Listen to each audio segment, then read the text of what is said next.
میں یہ کہنے میں حق بجانب ہوں کہ مرنے سے پہلے اے مسلمان کر لے اس پہ غور، کتابوں کا خدا اور ہے، بابوں کا خدا اور، کتابوں کا پیغمبر اور ہے، بابوں کا پیغمبر اور۔ یہ لوگ میرے پہ اعتراض کرتے تھے، نہیں جی خدا تو ساروں کا ایک ہے، انجینئر صاحب نے 2 خدا بنا دیے۔ یہ بھائی محاورے میں بات ہو رہی ہے، خدا تو واقعی سب کا ایک ہے، آپ بھگوان کہہ لیں، خدا کہہ لیں، اللہ کہہ لیں، گاڈ کہہ لیں، سپریم بینگ کہہ لیں، سپر نیچرل ایجنسی کہہ لیں، لیکن ان کوالٹیز کے ساتھ ماننا ہے جو نبی صلی اللہ علیہ وآلہ وسلم نے تعلیم فرمائی ہیں، ورنہ پھر آپ اس اللہ رسول کو نہیں مان رہے، ہاں آپ اپنے بزرگوں کی تعلیمات لے کر چل رہے ہو۔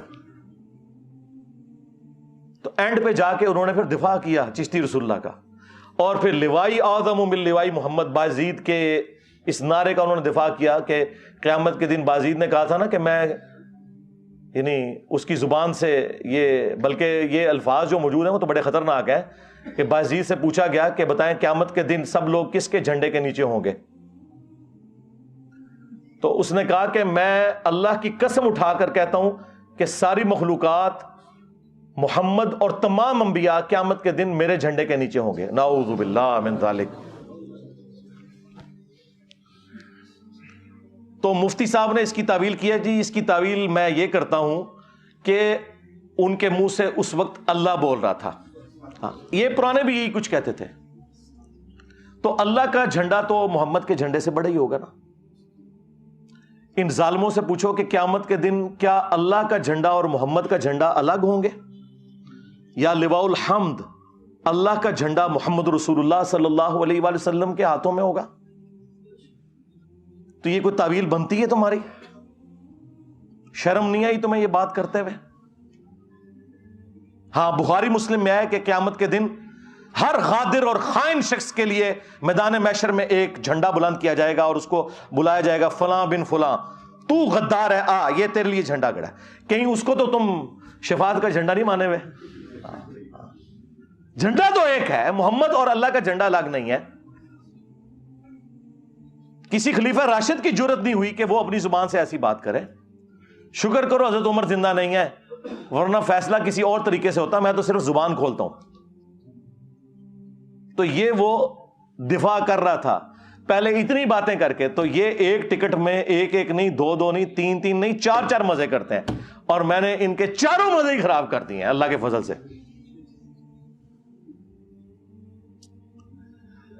علمی پوائنٹ نمبر 6، سیکنڈ لاسٹ، اور یہ میں بریلوی عوام کو مخاطب کر رہا ہوں کیونکہ یہ لوگ تو ناقابل علاج ہیں، سیدھی سی بات ہے کہ میں نے کئی ایک ویڈیوز میں گستاخانہ عبارتیں ہائی لائٹ کی ہیں، میں مختصراً یہاں پر بھی بیان کر دیتا ہوں۔ آپ اپنے علماء سے پوچھیں کہ یہ عقیدے آپ کے قرآن و سنت میں کہاں فٹ بیٹھتے ہیں۔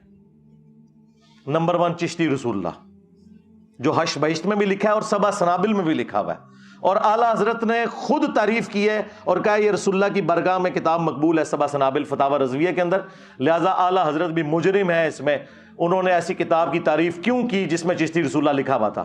اگر انہوں نے انجانے میں کی تو ان کا علم غیب فارغ، اور اگر جان بوجھ کے کی تو ایمان بھی فارغ۔ اب آپ فیصلہ کریں۔ جی وہ معین الدین چشتی صاحب خاص حالت میں تھے، مرید ہونے ایک شخص آیا تو پوچھا کلمہ کیسے پڑھتا ہے، اس بیچارے نے صحیح کلمہ سنایا، کہا نہیں ایک دفعہ نا اس طرح پڑھ، چشتی رسول اللہ کے ساتھ پڑھ، تو اس نے پڑھ دیا۔ تو کہتے ہیں خواجہ صاحب بہت خوش ہوئے، اسے مرید بھی کیا اور اسے انعامات سے نوازا، اور پھر جاتے ہوئے کہا کہ وہ میں نے تیرا امتحان لیا تھا، کلمہ وہی ہے بس۔ یہ جو آخری جملہ کہتے ہیں رجوع ہو گیا، سرکار رجوع اس طرح ہوتا ہے؟ خود تو دوسروں کو کہتے ہو کہ جو جھوٹی موٹی بھی قادیانی لکھ کے جرمنی چلا جائے تو اسے اعلانیہ توبہ کرنی ہوگی، تمہارے چاچے کو، تمہارے چاچے چشتی کو توبہ نہیں کرنی ہوگی؟ اور چاچا جی تھوڑی چاچی گئی، ہاں جب تو نے چشتی رسول اللہ پڑھایا تھا تیری بیوی فارغ ہو گئی تھی، سب سے پہلے تجھے دوبارہ چاچی لینی ہے جا کے واپس، اس کے بعد تیری بیعت بھی ٹوٹ گئی تھی۔ جب تک تو خود مرید نہیں ہوتا کسی کا تو آگے بیعت کسی کو نہیں کروا سکتا۔ جو ان کا ڈھکوسلا چل رہا ہے تصوف کا، مطلب میں تو اس کو فراڈ سمجھتا ہوں، سلسلہ ٹوٹ گیا تو اس نے بیعت کیا کیا ہے فراڈیے نے؟ نہیں جی یہ غلط منصوبہ ہے، پرنٹ کیوں کر رہے ہو؟ ਉੱਥੇ ਕਿਉਂ ਨਹੀਂ ਧਰਨੇ ਦਿੰਦੇ ਜਾ ਕੇ? ਉੱਥੋਂ ਧਰਨੇ ਨਿਕਲਦੇ ਜੇ ਜਿੱਥੋਂ ਇਹ ਕਿਤਾਬਾਂ ਵੀ ਪ੍ਰਿੰਟ ਹੁੰਦੀਆਂ ਨੇ, ਉੱਥੇ ਨਹੀਂ ਦਿੰਦੇ। تو یہ بالکل فراڈ ہے. توبہ اسی طریقے سے ہوگی کہ میں نے کفر بکا تھا، سب سے پہلے میں کلمہ پڑھ کے مسلمان ہوتا ہوں، آج تم واپس چلا جا، میں پہلے خود کوئی پیر تلاش کروں گا، کوئی پھر نکاح خام تلاش کروں گا، اور نیا حق مہر بھی ہوگا. یہ ذہن میں رکھیے گا، ایویں نہیں چاچی واپس آندی. ہاں، جب نکاح نیا ہوگا تو حق مہر بھی نیا ہوگا. چاچو تیری چاچی گئی، ہاں چاچو دی چاچی گئی، چاچی بھی چے تے چاچو بھی چے تے چشتی بھی چے. اے ہن تھلے لکھیا کرو چشتی چاچو تیری چاچی گئی. اے لے جاؤ جتھے کوئی بزرگاں دی گل کرن تھلے لکھو چشتی چاچو تیری چاچی گئی. ہاں ہاں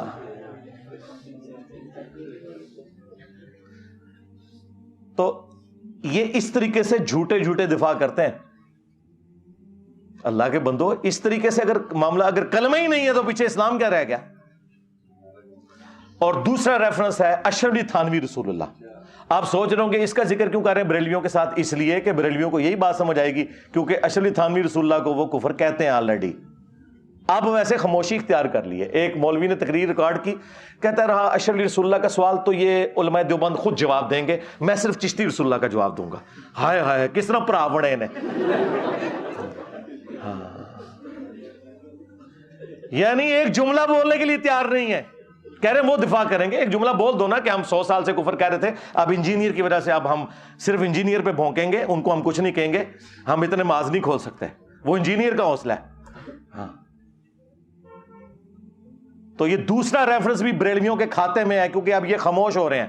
اور جب اس کو کفر کہیں گے تو ہم لا کے چشتی رسول اللہ سامنے رکھ دیں گے. آپ کہیں گے ہاں جی فتویٰ تو آپ پہلے ہی دے چکے ہو، لو تمہارے بابا جی اور چاچو جی اور چاچی جی فارغ. تیسرا ریفرنس میں نے کشف المحجوب سے دیا تھا.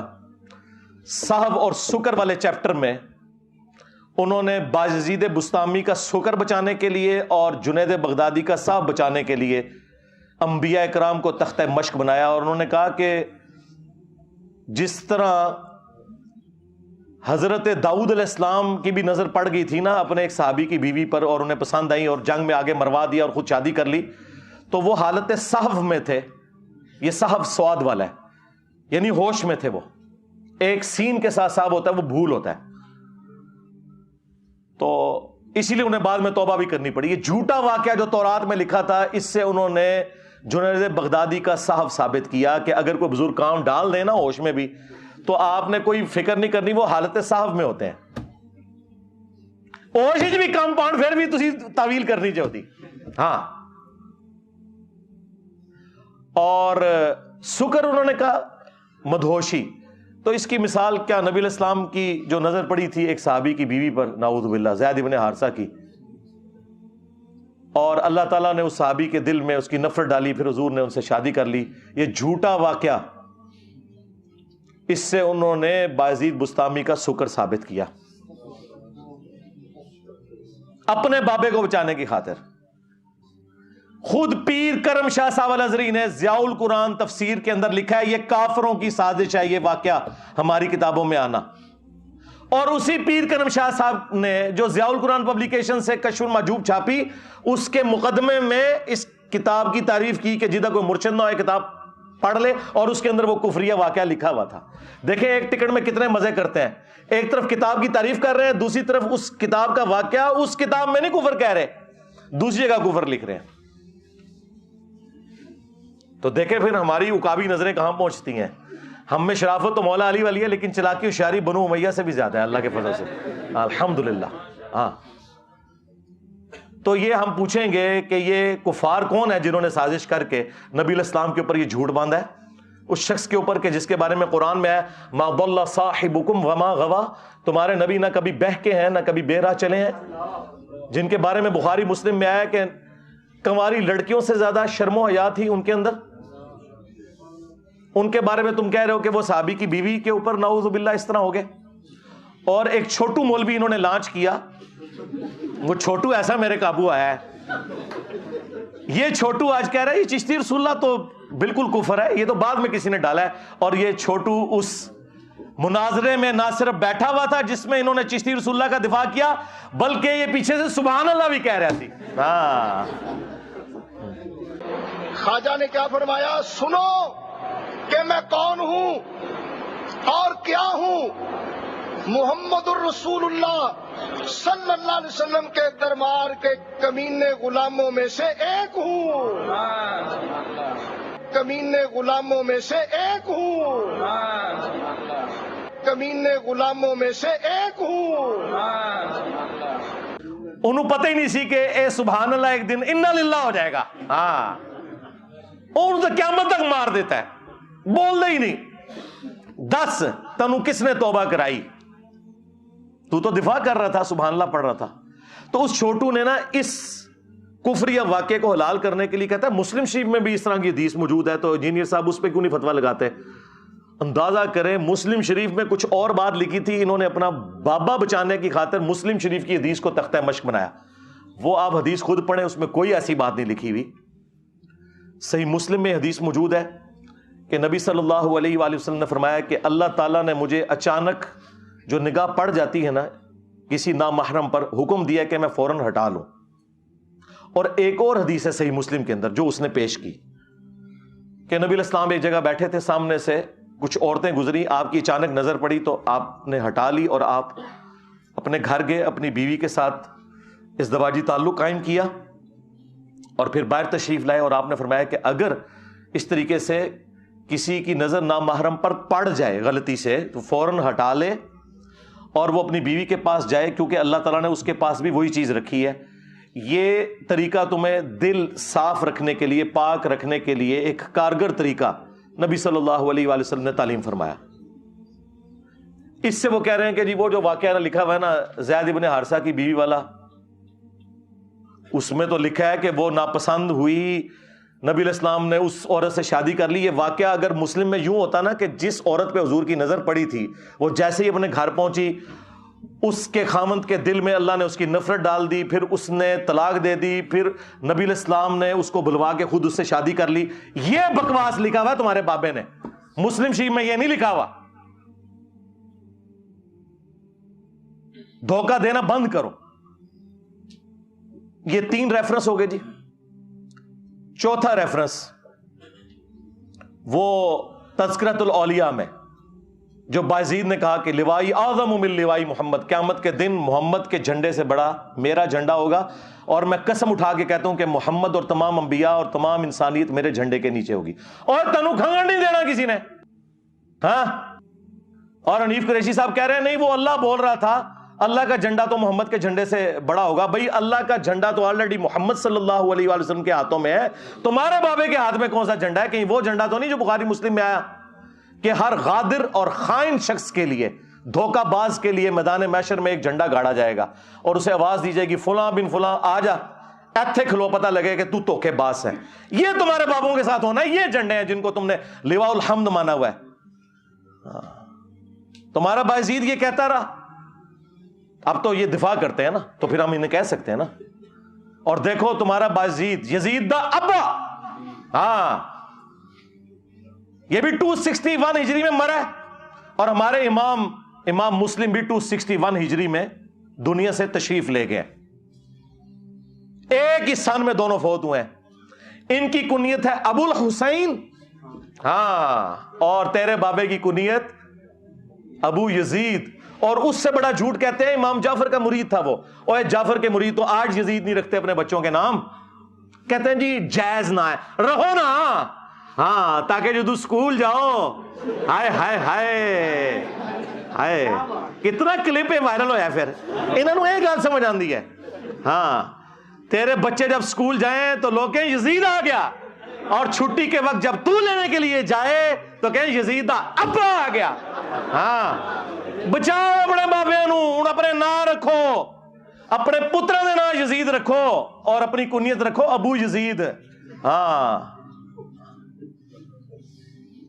تیرا ابو یزید تو کہتا رہا کہ محمد صلی اللہ علیہ وآلہ وسلم میرے جھنڈے کے نیچے ہوں گے، اور میرا امام مسلم ابو الحسین مسلم نے مسلم شریف میں حدیث لی کہ نبی علیہ السلام نے فرمایا قیامت کے دن سب سے پہلے میں قبر سے نکالا جاؤں گا, سب سے پہلے میں شفاعت کروں گا, سب سے پہلے میری شفاعت قبول کی جائے گی.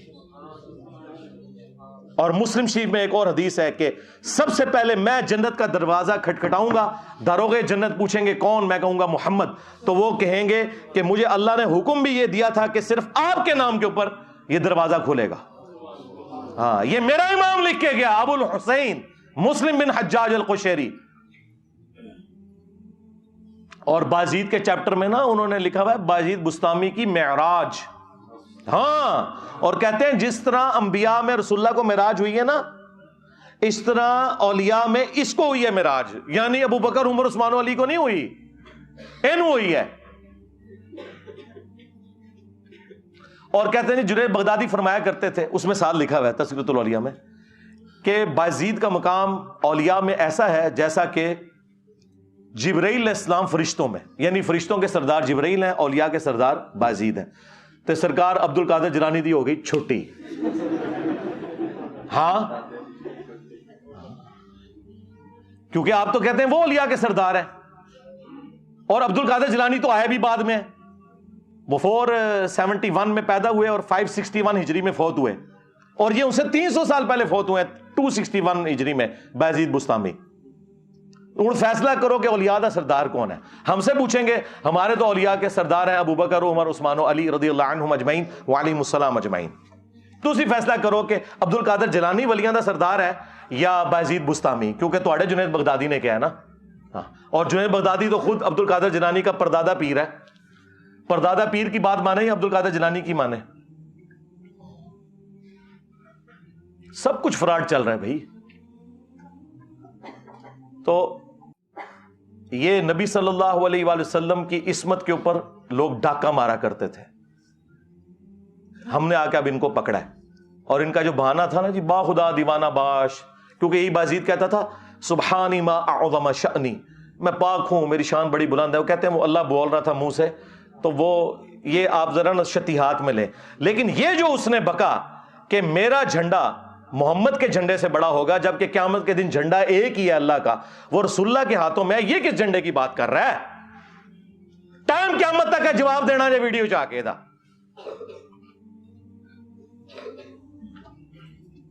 اور 5واں ریفرنس وہ کشف المحجوب میں بھی لکھا ہے, تذکرۃ الاولیاء میں بھی لکھا ہوا ہے. کہتے ہیں جی امام حنیفہ رحمۃ اللہ علیہ نے ایک دفعہ خواب دیکھی کہ وہ نبی علیہ السلام کی قبر مبارک کھود کے اس کے اندر اترے اور وہاں ان کی ہڈیاں جمع کی. نعوذ باللہ, اندازہ کرو. اور انہوں نے ترجمہ کیتا ہے استخوان مبارک, یعنی وہ ڈھانچے کو اتنی شستہ اردو میں لکھ دیا استخوان مبارک. ایک ہڈی کو دوسرے سے الگ کر رہے ہیں. گھبرا کے اٹھے, ظاہر خواب ہی بڑا شیطانی خواب تھا, اور اپنے دوست ابن سیرین کے پاس گئے. یہ یعنی امام حنیفہ پہ جھوٹ باندھا ہے, یہ انہوں نے ان کو اونچا کرنے کے لیے ان کی طرف منسوب کیا, ان کو ہم کچھ نہیں کہتے. تو انہوں نے کہا اس میں تسلی تھی کہ آپ نبی علیہ السلام کی سنتوں کو جمع کریں گے. یہ گستاخانہ خواب کیا اللہ تعالیٰ دکھا سکتا ہے کسی امتی کو؟ یہ گستاخی ہے. اس کی وجہ ہے کہ کسی امتی کا یہ عقیدہ نہیں کہ نبی علیہ السلام کی قبر مبارک میں ہڈی ہیں. یہ تو عقیدہ خود گستاخانہ ہے. اللہ نے اگر خواب دکھانا تھا تو دکھاتا کہ امام حنیفہ نبی علیہ السلام کے برتن جمع کر رہے ہیں, آپ کا آسا مبارک جمع کر رہے ہیں, آپ کے کپڑے مبارک جمع کر رہے ہیں, قبر میں اتر کے ہڈیاں جمع کر رہے ہیں, اور الفاظ ہیں ایک کو دوسرے سے چن چن کے علیحدہ کر رہے ہیں. اچھا جڑی وہ کیتیاں سن وہ کتنے نے لیاؤ کیڑی کتاب جو امام حنیفہ دی جہدے انہوں نے حدیثاں جمع کیتیاں نے, اے بھی کوڑ ہے تہاڈا. جنہوں نے حدیثیں جمع کی تھی ان کی تو کتابیں یہاں رکھی ہوئی ہیں, امام حنیفہ کی کتاب کدھر ہے, لے کے آؤ. جھوٹ. انبیاء کے جسم سلامت ہونا اس کی جڑ قرآن میں ہے. سورہ سبا کے اندر موجود ہے کہ حضرت سلیمان علیہ السلام لاٹھی کے سہارے یوں بیٹھ گئے اور ان کی روح پرواز کر گئی, اور کتنا عرصہ تک یوں ہی رہے, اور جنات کو پتہ نہیں چلا. وہ تو جب لاٹھی کو دیمک چاٹ گئی تو وہ جسم نیچے آیا تو پھر انہیں پتہ چلا. اور اللہ تعالیٰ نے کہا کہ اگر علم غیب ہوتا جنوں کے پاس تو یہ تکلیف نہ کاٹتے. تو لاٹھی کتنی دیر میں چاٹی ہوگی دیمک نے؟ ہفتوں مہینوں چاہیے. جسم پہ کوئی کیڑا نہیں آیا. اور قبر مبارک کے اندر ابو داؤد میں حدیث موجود ہے ان اللہ حرم علی الارض ان تاکل اجساد الانبیاء، بے شک اللہ تعالیٰ نے حرام کر دیا انبیاء کے حق میں کہ مٹی ان کے جسموں کو کھائے۔ بعض لوگ اس روایت کے اوپر کلام کرتے ہیں، اس عقیدے پہ نہیں، لیکن امت کی اکثریت اس روایت کو صحیح مانتی ہے۔ صرف امام بخاری کا اختلاف ہے، وہ تفرد ہے، لیکن امام بخاری نے صحیح بخاری میں لیا ہے کہ حضرت عمر کی وفات کے 70 سال کے بعد آلموسٹ جب حجرہ عائشہ گر گیا تو ایک پاؤں ظاہر ہوا، لوگوں نے استغفار پڑھی کہ یہ پاؤں نبی الاسلام کا ہے، تو بعد میں عروہ ابن زبیر کو بلایا گیا جو سیدہ عائشہ کے بھانجے تھے، محرم تھے، وہ اس حجرے میں اکثر جایا کرتے تھے۔ انہوں نے جب پاؤں دیکھا انہوں نے کہا نہیں یہ حضرت عمر کا پاؤں ہے، اس جگہ حضرت عمر کی قبر تھی۔ اچھا اس میں یہ نہیں ہے کہ پھر حضرت عمر نے اپنا پاؤں خود اندر کر لیا، نہیں، انہوں نے اندر کر کے ان کو، آج بھی نبی الاسلام کی قبر کھودیں گے، نبی الاسلام آپ کو اسی حالت میں نظر آئیں گے جیسے آپ کو دفنایا گیا تھا۔ ہاں، کوئی چلتے پھرتے نظر نہیں آئیں گے۔ جو انبیاء کا قبروں میں نماز پڑھنا یہ سب کچھ برزخی ہے، اسی طریقے سے بیت المقدس میں جمع ہونا یہ سب کچھ برزخی ہے۔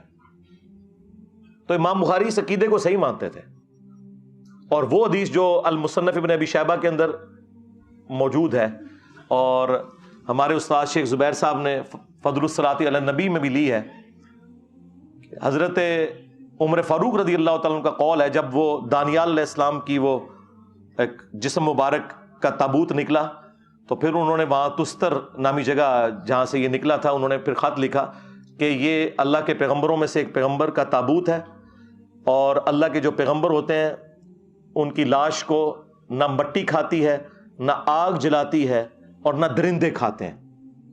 یہ پروٹوکول ہے، یہ وہ حدیث ہے جسے سارے صحیح مانتے ہیں، یعنی یہ عقیدہ اپنی اصل میں ٹھیک ہے۔ تو آپ مجھے بتائیں انہوں نے یہ عقیدہ کہاں سے نکال لیا کہ جی قبر مبارک کے اندر ہڈیاں؟ کہتے ہیں جی خواب پہ تو کوئی اختیار نہیں۔ ہم کہہ رہے ہیں اختیار کوئی نہیں، لیکن اسے شیطانی خواب کون نا، اس کو تم فضیلت بنا کے کیوں پیش کر رہے ہو؟ ہم بھی کہہ رہے ہیں یہ شیطانی خواب ہی اکثر تمہارے بابے دیکھتے تھے۔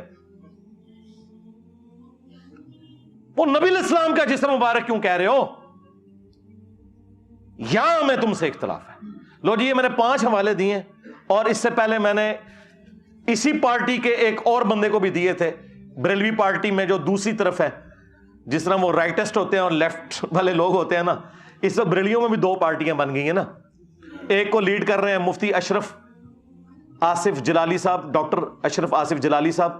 انہیں بھی میں نے یہ کہا تھا، انہوں نے کہا تھا انجینئر جس چیز کے اوپر تجھے ہے نا اپنا مسئلہ وہ تو ویڈیو میں بیان کر، تو وہ میں نے بیان کیا ہوا ہے، آج تک کسی نے کوئی علمی جواب نہیں دیا۔ یہی 5 حوالے میں نے ان کو بھی دیے تھے پنجتن پاک کی نسبت سے، یہی 5 حوالے آج میں نے دوسری پارٹی کو بھی دیے ہیں، حنیف قریشی صاحب، کیونکہ مفتی حنیف قریشی کو یہ رافضی کہتے ہیں اور یہ ان کو ناسبی کہتے ہیں،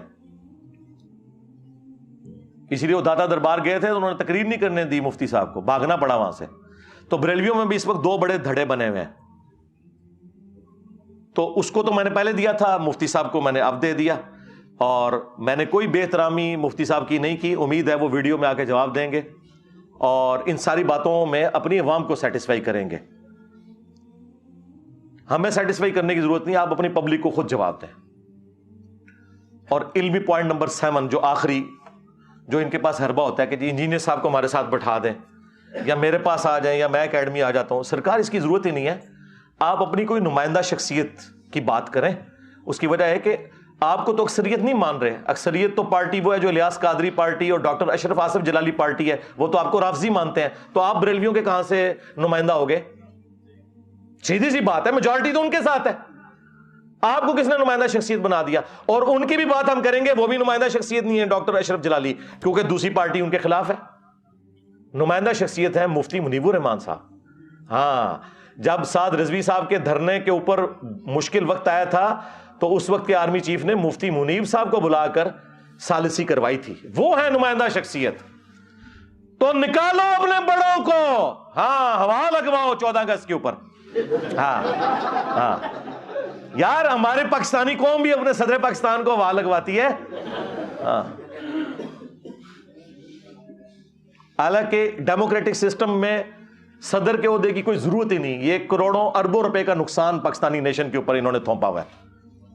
پرائم منسٹر ہے، بس صرف ایک اعزازی ہوتا ہے، تو اپنے بڑوں کو ہوا لگواؤ نا۔ دیکھو جب ہمارے صحابہ کرام پر برا وقت آیا، غزوہ حنین کے موقع پر ایک تکبر والا جملہ صحابہ کی زبان سے نکل گیا، سورہ توبہ میں آیا اپنی کثرت کے اوپر انہوں نے تعجب کیا تو اللہ تعالیٰ کہتا ہے پھر بھاگنے کی جگہ نہیں ملی. ہاں جی ہم بدر میں 313 تھے, غالب آئے, آج تو ہم ہزاروں میں ہیں. قبیلہ حوازن کے تیروں کا مقابلہ نہیں کر سکے, اور 12,000 کے لشکر میں صرف 80 بندے نبی الاسلام کے ساتھ رہ گئے. اور نبی الاسلام اپنے خچر پہ اکیلے آگے بڑھے 80 لوگوں کو ساتھ لے کر, اور آپ کی مہار آپ کے چچا زاد ابو سفیان بن حارث نے, یہ مامو جی کے والد نہیں ہے, یہ نبی الاسلام کے چچا زاد ہے, ابو سفیان بن حارث. اور نبی الاسلام خچر پہ آگے بڑھ رہے ہیں. انا النبی لا کذب انا ابن عبد المطلب, میں نبی ہوں اس میں کوئی شک نہیں, میں عبد المطلب کا بیٹا ہوں, اس میں کوئی شک نہیں. یعنی لیڈر کا پتہ ہی اس وقت چلتا ہے جب مشکل وقت آتا ہے. اگر نبی الاسلام اپنی اس دعوت میں سچے نہ ہوتے تو کبھی آگے نہ بڑھتے. اور آپ نے ایک مٹھی بھری یوں کنکروں کی اور کافروں کی طرف یوں پھینکی, اللہ تعالیٰ نے ان کی آنکھوں کو اندھا کر دیا, مسلمانوں کو فتح نصیب ہوگی. تو سرکار آپ کے فرقوں کے اوپر برا وقت آیا ہے تو نکالو اپنے بڑے باہر. ہاں نکلے مفتی منیب صاحب, میں ہوں مفتی منیب, اس میں کوئی شک نہیں, میں ہوں مفتی اعظم پاکستان. انجینئر کدھر ہے, نکل آ. مفتی صاحب آئیں, ان کو آنے کا ٹکٹ بھی دوں گا, اور اسلام آباد سے جیلم کی میں اسپیشل گاڑی ان کے لیے بھجواؤں گا, اور یہاں میں انہیں بٹھاؤں گا, خود سامنے بیٹھوں گا. ہاں آ کے بات کریں عقیدے کے اوپر. اور یہ مجھے شوق نہیں ہے, یہ کہتے ہیں نا جی بیٹھ, اور ہمارے اسٹوڈنٹ بھی ہمیں آئے دن جو ہے وہ تنگ کرتے ہیں. میں آپ لوگوں کی وجہ سے کہہ رہا ہوں, ورنہ مجھے کوئی ضرورت نہیں یار. جن لوگوں کی اپنی ویورشپ سینکڑوں اور ہزاروں میں ہے, ٹھیک ہے, میری تصویر لگائیں تو ہزاروں تک جاتی ہے, ان کے ساتھ مجھے بیٹھ کے کیا لینا ہے. آئے جو بندیوں کو شوق ہے مفتی تقی عثمانی صاحب کو نکالیں. میں ہوں مفتی تقی عثمانی, علماء دیوبند کا ہیڈ. انجینئر آ سامنے, یہاں بیٹھے, میں نیچے بیٹھوں گا. وہابی نکالیں ساجد میر صاحب کو, شیعہ نے نکالنا ہے ساجد نقوی صاحب کو نکالیں. اور یہ مطلب میں ان کی کوئی توہین نہیں کر رہا, مجھے ان پر اعتماد ہے کہ ان کے ساتھ میں بات کروں گا تو مسئلہ حل ہوگا, کیونکہ نچلے تو اتنے زیادہ ہی ختم ہی نہیں ہوں گے. ایک سے بات کروں گا دوسرا کہے گا ان کو تو پتہ ہے, ان کو تو یہ فیلڈ ہی نہیں تھی, اس لیے وہ انجینئر صاحب سے زیر ہو گئے. تو ونڈا کڈو, ڈائریکٹ فائنل میچ کھیلیے. ہاں اور یہ آپ کی خواہش کے اوپر ہے. اتنا مشکل وقت آیا ہوا نا یار, یہ بڑے کس دن کام آنے ہیں, اس سے برا وقت آنا تھا فرقوں پہ. اسی دن کے لیے بندے سنبھالے ہوئے تھے نا, نکالو. اچھا تم کہتے ہو اگر یہ بول نہیں سکتے تو میں ایک اور آفر دیتا ہوں, یہ آ جائے, تم ان کے ساتھ بیٹھ جاؤ, ان کو سامنے بٹھاؤ اسٹیچو بنا کے, اور پہلے اناؤنسمنٹ کرو کہ ان کو چونکہ بات کرنی نہیں آتی, ان کے بہاف پہ میں بولوں گا. انجینئر صاحب آؤ, ختم نبوت کے اوپر بات کرو, عقیدہ توحید کے اوپر بات کرو, گستاخانہ عبارتوں کے اوپر بات کرو, میں کرنے کے لیے پھر بھی تیار ہوں. یہ معقول ہے نا جی؟ اس سے بھی آسان, اگر وہ بڑوں کو ہوا نہیں لگا سکتے, بڑوں سے ایک ویڈیو کلپ بنواؤ. بعض لوگ کہہ رہے ہیں انجینئر صاحب نے پہلے کہا تھا لکھوا کے لاؤ. سرکار میں نے پہلے دن سے کہا ہے ویڈیو لازمی بنوانی ہے, اور لکھی ہوئی تو ٹویٹس بھی ڈیلیٹ کر دیتے ہیں لوگ. ویڈیو چاہیے کہ یہ میرا بچہ, یہ میرا ریپریزنٹیٹو ہے, اس کی جیت میری جیت, میری جیت میرے فرقے کی جیت, اس کی ہار میری ہار, اور میری ہار میرے فرقے کی ہار ہے. سرکار یہ باتیں ہیں, اسی لیے تو وہ ایک گلے پھاڑنے والے کو ان کے بڑے نے فارغ کر دیا تھا کہ تیری وجہ سے میری داڑھی پٹی جاتی ہے, تو آئے دن جا کے گل کرنا ہے اور سیدھا میرا نام لینا ہے, کڈو ساجد میر صاحب نو, ساجد میر صاحب نو. انہوں نے کہا تو منو بڑا بے شرم آدمی ہے, تو آئے دن میری داڑھی پٹوانا ہے تو. اور حقیقت بات ہے وہ بہت ماڈریٹ آدمی ہے, ساجد میر صاحب انتہائی ماڈریٹ آدمی ہے, موسرا کے نہیں ہے. وہ ہمارے استاد جو پروفیسر احمد رفیق اختر صاحب, ان کے پروگرام میں بھی وہ جایا کرتے تھے, مہمان خصوصی ہوتے تھے. اتنا ان کے اندر یعنی ٹالرنس موجود ہے, تو اس کی وجہ سے ان کو بھی سننی پڑتی ہیں. اور یہ میں سب کچھ صرف ان لوگوں کی خواہش پہ کہہ رہا ہوں, مجھے کوئی ضرورت نہیں ہے. اپنے بڑوں کو لانچ کریں یا ان سے ویڈیو اس طرح بنوائیں, اور ٹائم قیامت تک جائے. یہ میں نے اس آخری بات کا جواب دیا جو انہوں نے کہا کہ جی وہ بھی کلپ بناتے ہیں, میں بھی کلپ بناتا ہوں, تو مسئلہ ختم نہیں ہوتا. سرکار مسئلہ ختم ہو گیا ہے. مسئلہ ختم یہ ہوا ہے کہ تمہاری عوام یہاں آ گئی ہے, مسئلہ ختم ہو چکا ہے. مجھے تو کوئی مسئلہ نہیں ہے. تم نے اپنی عوام کو اگر واپس لینا ہے تو انہیں قائل کر لو, سیدھی سی بات ہے. میرے ساتھ بیٹھ کے کیا لینا ہے؟ میرے ساتھ بیٹھنا ہے تو پھر میں نے جو آپ کو یہ ساری چیزیں بتائی ہیں وہ آپ کے سامنے. میرا خیال ہے مفتی صاحب کو اور ان کے کٹر فالورز کو اس کے بعد انشاءاللہ آرام آ جائے گا. صلو علی محمد و آل محمد, اللہم صلی علی محمد و علی آل محمد واصحاب محمد وازواج محمد وامت محمد اجمعین الی یوم الدین آمین.